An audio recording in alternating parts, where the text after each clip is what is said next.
Le mot carême vient, disons, d'une déformation populaire de l'expression latine quadragesima dies, qui veut dire 40e jour avant Pâques.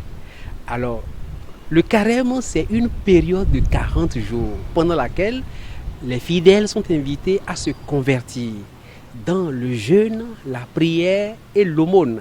Et le but visé, c'est de pouvoir célébrer la passion, mort et résurrection, c'est-à-dire le mystère pascal avec un cœur purifié.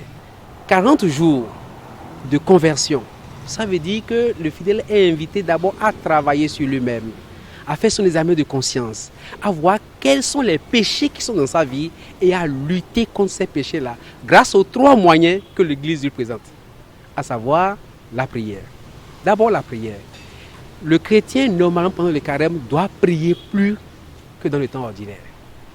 La messe quotidienne pour ceux qui peuvent, la messe dominicale obligatoire, les prières du matin, l'adoration du Saint-Sacrement, le rosaire, le chapelet. Donc c'est un moment de prière, le carême. La deuxième activité, c'est le jeûne. Le jeûne chrétien n'est pas d'abord se priver de nourriture, mais c'est aussi se priver de nourriture.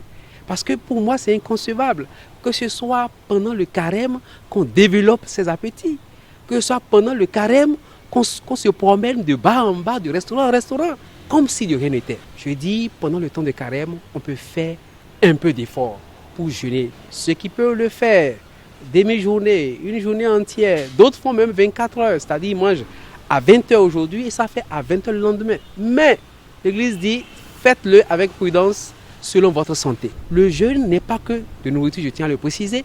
Il faut aussi, on peut jeûner, disons, des réseaux sociaux.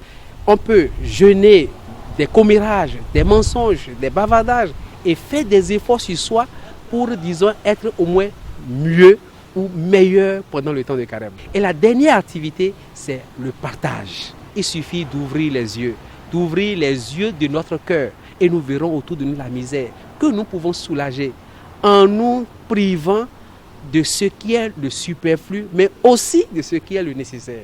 Alors, le superflu, parfois, c'est quoi? Nous gardons des objets que nous conservons.